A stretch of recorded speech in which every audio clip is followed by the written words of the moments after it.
துவாரகையின் அரசன் 7ஆம் பகுதி.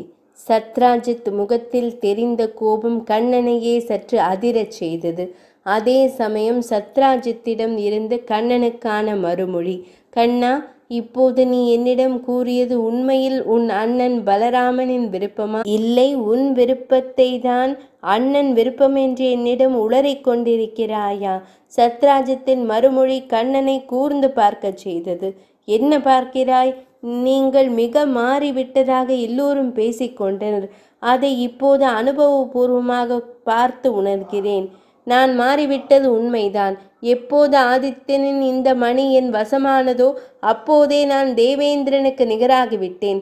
என்னை மேலாவண்ணவனாக்கிய இந்த மணியை யாருக்காகவும் எதற்காகவும் நான் இழக்க மாட்டேன். என்னை கண்டு பொறாமைப்பட்டு இதை அபகரிக்க யார் முயன்றாலும் அவர்களின் எண்ணம் பலிக்காது. நல்லது, மேலான இந்த சமந்தக மணியை பத்திரமாக வைத்துக் கொள்ளுங்கள். இன்று என்னிடம் வெளிப்படுத்திய வார்த்தைகளை எண்ணி எதிர்காலத்தில் தாங்கள் வருந்தாமல் இருந்தால் சரி, நான் வருகிறேன்.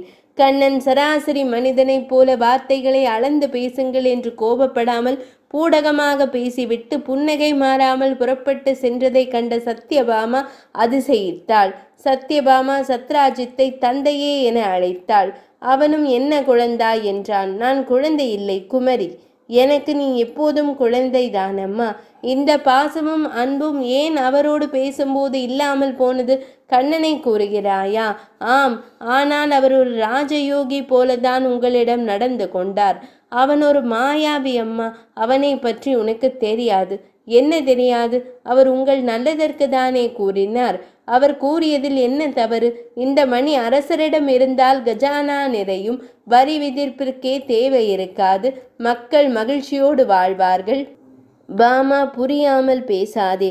தவம் செய்து வரம் பெற்றவன் நானும் இப்போது அரசனுக்கு சமமானவன்.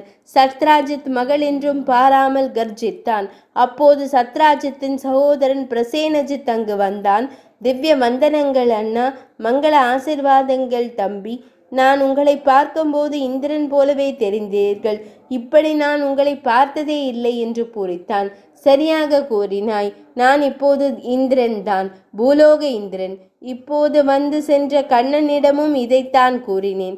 அடடே, கண்ணபிரான் வந்தாரா? ஆச்சரியமாக இருக்கிறதே. இதில் ஆச்சரியப்பட எதுவும் இல்லை பிரசேனா. எல்லாம் இந்த சமந்தக மணி புரியும் மாயம். புரிகிறது அண்ணா. இது நம்மை எல்லாம் எங்கோ கொண்டு சென்று விட்டது. அது சரி, கண்ணபிரான் இதை காணத்தான் வந்தாரா? அப்படித்தான் நானும் எண்ணினேன். ஆனால் அந்த மாயாவி பொறாமையின் உச்சிக்கே போய்விட்டான் என்பது இங்கு வந்த பிறகுதான் எனக்கு தெரிந்தது. நீங்கள் என்ன கூறுகிறீர்கள் அண்ணா? இது போன்ற அரிய விஷயங்கள் சாமானியப்பட்டவர்களிடம் இருக்கக்கூடாதாம். அரசர் பெருமக்களிடம்தான் இருக்க வேண்டுமாம். அதனால் இந்த மணியை பலராம சுவாமியிடம் தந்துவிடு என்றான். உளராமல் புறப்படு என்று சரியான பதில் கொடுத்து அனுப்பிவிட்டேன். அப்படி கூறுங்கள் அண்ணா. இந்த துவாரகையில் அவர்களை விஞ்சி நாம் வாழ்ந்து விடுவோம் என்கிற அச்சம்தான் இப்படி குறுக்கு வழியை காட்டியுள்ளது. சரியாக கூறினாய். உனக்கு புரிந்த இந்த உண்மை இதோ இந்த பேதைக்கு புரியவில்லையே. என்ன செய்வது? சத்ராஜித்து சொன்னபடியே பாமாவை பார்த்தான். என்ன பாமா, தந்தை வருந்தும்படி பேசினாயா? சித்தப்பா, நான் கூறவில்லை. ஆனால் அப்பா அப்போதும் பேசினார், இப்போதும் பேசுகிறார். நீங்களும் கூட்டு சேர்ந்து கொண்டு விட்டீர்கள். உண்மையில் கிருஷ்ண பிரபு சாத்வீகமான ஒரு தூதுவன் போல் இதமாக பேசினார் பிரசேனா. அந்த மாயாவியால் பிருந்தாவனமே மயங்கி கிடந்தது. சத்யபாமா சின்ன பெண் அல்லவா?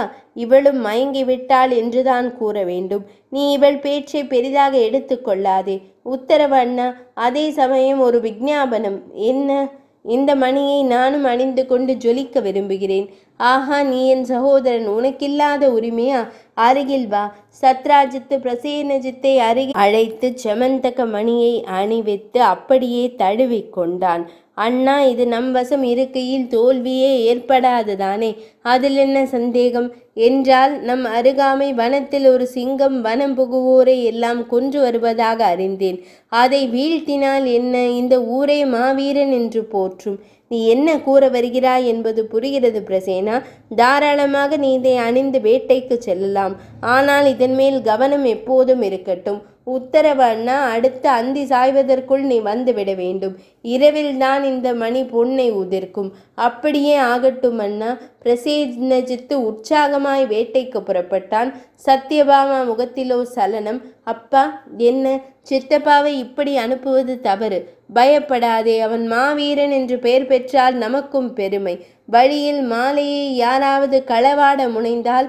பாமாவின் கேள்வி சத்ராஜித்தை யோசிக்க வைத்தது.